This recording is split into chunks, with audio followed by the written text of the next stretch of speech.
നമസ്കാരം. മലയാളി വാർത്ത ഇൻസൈഡിലേക്ക് സ്വാഗതം. CMRL എക്സാലോജിക് മാസപ്പടി കേസിൽ പ്രതിപക്ഷ നേതാവ് പിണറായി വിജയൻ്റെ മകൾ വീണ വിജയന് കുരുക്കുമുറുകുന്നു. പറഞ്ഞതെല്ലാം പച്ചക്കള്ളമോ? വീണ്ടും ഒരിക്കൽ കൂടി ചോദ്യം ചെയ്യലിന് ഹാജരാകണമെന്നാവശ്യപ്പെട്ട് ED വീണ്ടും സമൻസ് അയച്ചിരിക്കുകയാണ്. ഈ മാസം 29-ന് ഹാജരാകണം എന്നാവശ്യപ്പെട്ടാണ് ED വീണ വിജയന് വീണ്ടും സമൻസ് നൽകിയിരിക്കുന്നത്. ചോദ്യം ചെയ്യലിൽ എന്തെങ്കിലും പറഞ്ഞ് ഒഴിയാൻ കഴിയില്ല എന്ന സൂചനയാണ് ED ഇപ്പോൾ നൽകിക്കൊണ്ടിരിക്കുന്നത്. അതായത് ഈ മാസം 12-ന് ചോദ്യം ചെയ്യലിന് ഹാജരാകാനാണ് ആദ്യം ED സമൻസ് അയച്ചത്. അതിനു മുമ്പ് വീണ വിജയനുമായി ബന്ധപ്പെട്ട കേന്ദ്രങ്ങളിൽ ED പരിശോധന നടത്തിയിരുന്നു. ആ പരിശോധനയ്ക്കെതിരെ വലിയ പ്രതിഷേധങ്ങൾ CPM പ്രവർത്തകർ ഉയർത്തുകയും ആ പ്രതിഷേധം അക്രമാസക്തമാവുകയും ചെയ്തിരുന്നു. ഈ അക്രമത്തിൽ EDയുടെയും കേന്ദ്രസേനയുടെയും ഉദ്യോഗസ്ഥർക്ക് പരിക്കേറ്റിരുന്നു. പിന്നാലെയാണ് 12-ാം തീയതി ചോദ്യം ചെയ്യലിന് ഹാജരാകണമെന്ന് ED വീണയോട് നിർദ്ദേശിച്ചത്.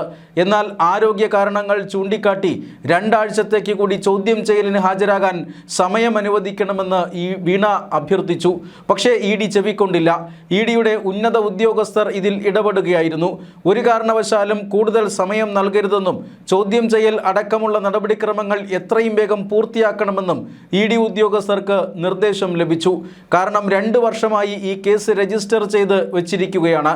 2024-ലാണ് വീണ വിജയനെതിരായിട്ടുള്ള മാസപ്പടി കേസിൽ ED ECIR രജിസ്റ്റർ ചെയ്യുന്നത്.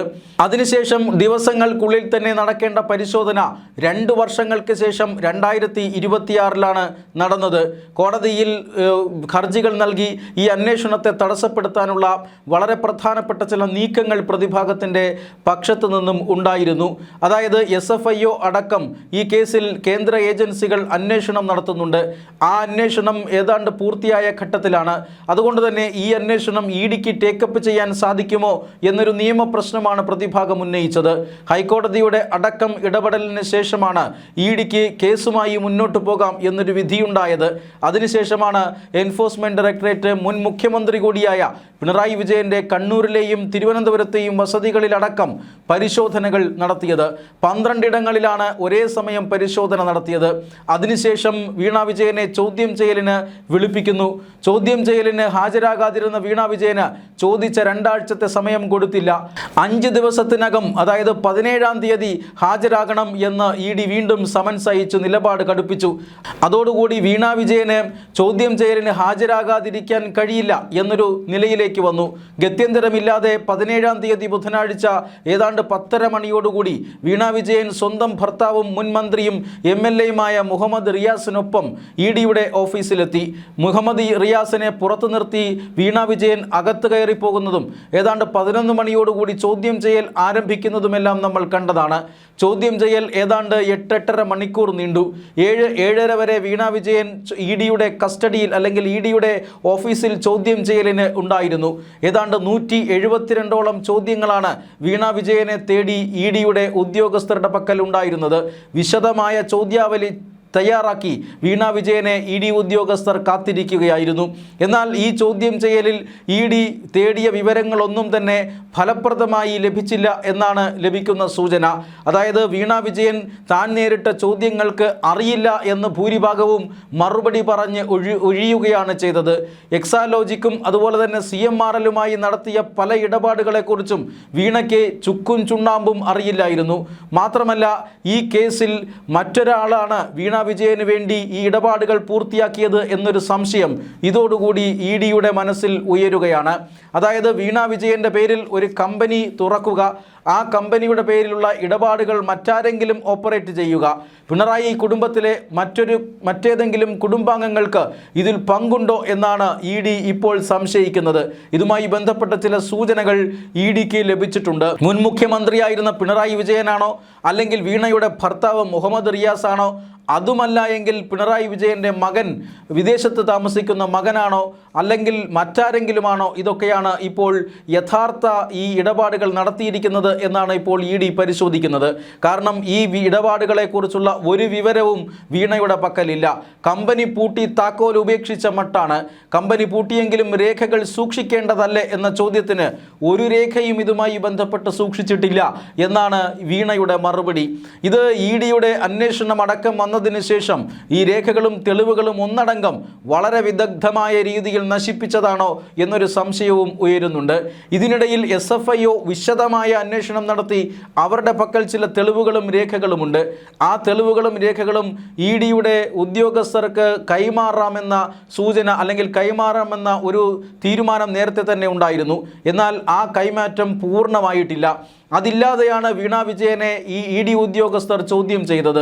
കഴിഞ്ഞ ഏതാനും ദിവസങ്ങൾ കൊണ്ട് ഇത്തരത്തിലുള്ള രേഖകൾ ED ഉദ്യോഗസ്ഥർക്ക് കിട്ടിത്തുടങ്ങിയിട്ടുണ്ട്.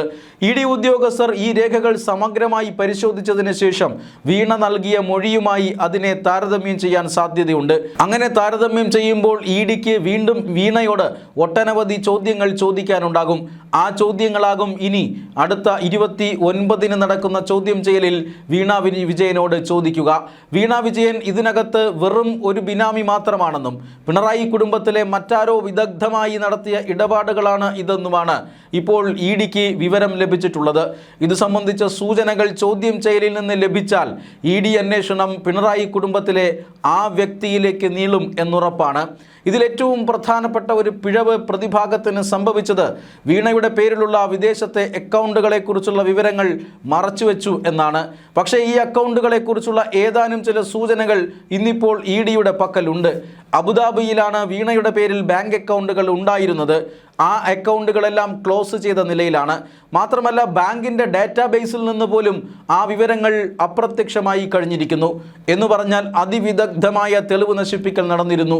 വിദേശത്തെ ബാങ്കുകളിൽ പോലും കൃത്യമായ ഇടപെടലുകൾ നടത്തി ഈ തെളിവുകൾ നശിപ്പിക്കണമെങ്കിൽ തീർച്ചയായും കഴിഞ്ഞ 12 വർഷക്കാലത്തെ പിണറായി സർക്കാരിൻ്റെ നിയമം അല്ലെങ്കിൽ അധികാര ദുർവിനിയോഗം നടന്നിരിക്കുന്നു എന്ന് വ്യക്തമാണ്.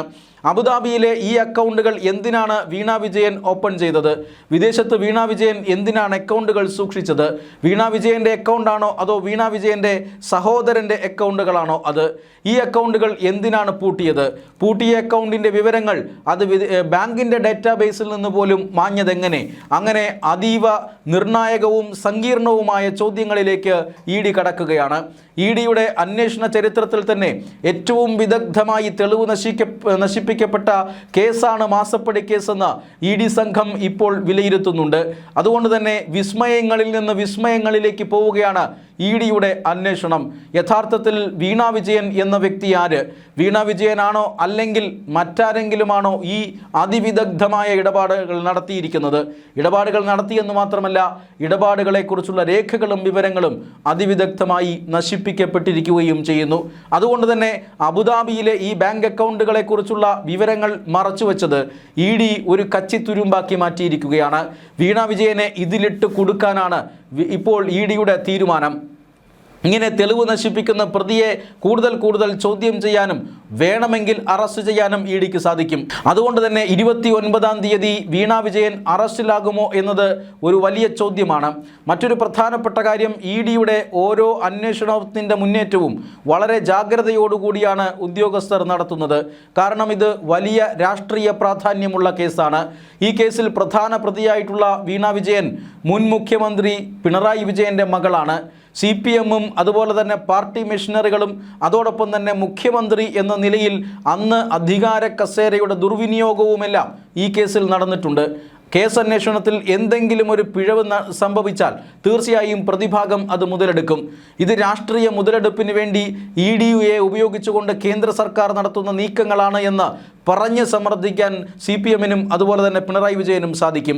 നേരത്തെ EDയുടെ ഉദ്യോഗസ്ഥർ നടത്തിയ പരിശോധനയ്ക്കിടെ അക്രമ സംഭവങ്ങൾ ഉണ്ടായത് EDയുടെ മനസ്സിലുണ്ട്.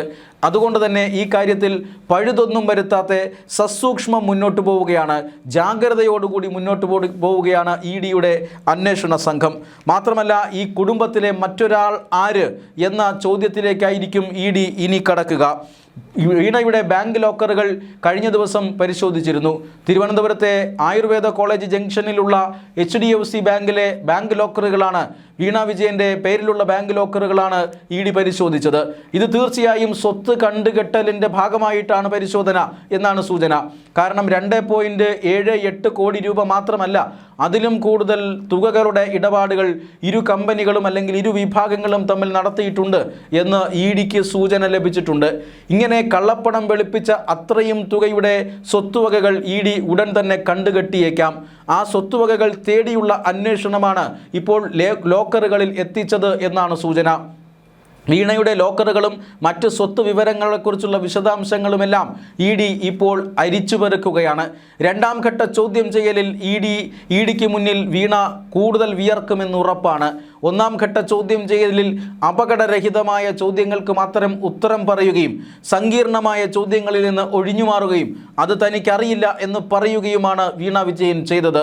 ഇതാണ് ഏറ്റവും പ്രധാനപ്പെട്ട അബദ്ധമായി ഇപ്പോൾ പ്രതിഭാഗം ചെയ്തിരിക്കുന്നത്.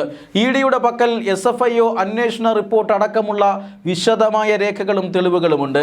അതുപയോഗിച്ചുകൊണ്ട് ശാസ്ത്രീയമായി തയ്യാറാക്കിയ ചോദ്യാവലി ഉപയോഗിച്ചുകൊണ്ടാണ് ED വീണ വിജയനെ ചോദ്യം ചെയ്യുന്നത്. ആ ചോദ്യാവലിക്ക് മുന്നിൽ യാതൊരു അബദ്ധവും പ്രതിഭാഗത്തിന് കാണിക്കാൻ കഴിയില്ല. തെറ്റ് ചെയ്തിട്ടുണ്ടെങ്കിൽ ഒരു ദിശയിലേക്കും ഈ കേസിനെ വലിച്ചു കൊണ്ടുപോകാൻ സാധിക്കില്ല എന്നുള്ളതാണ് ഏറ്റവും പ്രധാനപ്പെട്ട കാര്യം. കാരണം വലിയ രീതിയിലുള്ള ഗൃഹപാഠം EDയുടെ അന്വേഷണ സംഘം കാണിക്കുന്നുണ്ട്.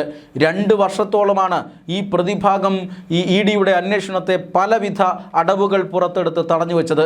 അതുകൊണ്ട് തന്നെ ഇനി അങ്ങനെ ഒരു വീഴ്ചയുണ്ടാകാൻ പാടില്ല എന്ന് EDക്ക് നിർബന്ധമുണ്ട്. അതാണ് ED ഇപ്പോൾ ഈ കേസിൽ കാണിക്കുന്ന ജാഗ്രത. 29-ാം തീയതി വീണ്ടും വീണ വിജയൻ ഹാജരാകണം. ആ ചോദ്യങ്ങളെ നേരിടാൻ വീണ വിജയന് സാധിക്കുമോ? കുടുംബത്തിലെ മറ്റൊരാൾ അല്ലെങ്കിൽ ഈ പറയുന്ന ഇടപാടുകൾ നടത്തിയിട്ടുള്ള കുടുംബത്തിലെ യഥാർത്ഥ പ്രതി ആരാണ് എന്ന അന്വേഷണത്തിലേക്ക് ED കടക്കുമോ? ED നേരത്തെ തന്നെ ഈ കേസുമായി ബന്ധപ്പെട്ട 9ഓളം മറ്റു പ്രതികളെ ചോദ്യം ചെയ്തിരുന്നു. ആ പ്രതികളിൽ നിന്ന് ലഭിച്ച വിവരങ്ങൾ ഈ കേസിൽ നിർണായകമാവുകയാണ്. പ്രത്യേകിച്ചും ഈ കേസിലെ ചില സാക്ഷികൾ, വീണ വിജയൻ്റെ കമ്പനിയിൽ ജോലി ചെയ്തിരുന്ന ചില സ്റ്റാഫ് അംഗങ്ങൾ, ഇവരെല്ലാം തന്നെ വീണ വിജയന് എതിരായിട്ടാണ് മൊഴി കൊടുത്തിട്ടുള്ളത്. അതുകൊണ്ട് തന്നെ വീണ വിജയൻ കൂടുതൽ കുരുക്കിലേക്ക് പോവുകയാണ്. വിദേശ അക്കൗണ്ടുകളെക്കുറിച്ചുള്ള വിവരങ്ങൾ മറച്ചുവെച്ചത് വീണ്ടും വീണ വിജയന് കുരുക്കുന്നു. വീണ വിജയൻ ബിനാമിയാണ് എങ്കിൽ ED അന്വേഷണം യഥാർത്ഥ പ്രതിയായ കുടുംബാംഗത്തിലേക്ക് ഉടൻ എത്തുമെന്നാണ് സൂചന. വിദേശ അക്കൗണ്ടുകളടക്കം ഇത്തരത്തിൽ ED പരിശോധിച്ചു കൊടുത്തുകൊണ്ട് തന്നെ വീണ വിജയനും കുടുംബവും, അതായത് പിണറായി വിജയനും കുടുംബവും നിയമക്കുരുക്കിലേക്ക് പോകുന്നു എന്നാണ് അർത്ഥം. കൂടുതൽ കടുത്ത നടപടികളിലേക്ക് വരും ദിവസങ്ങളിൽ കേന്ദ്ര എൻഫോഴ്സ്മെന്റ് ഡയറക്ടറേറ്റ് കടക്കാനും സാധ്യതയുണ്ട്.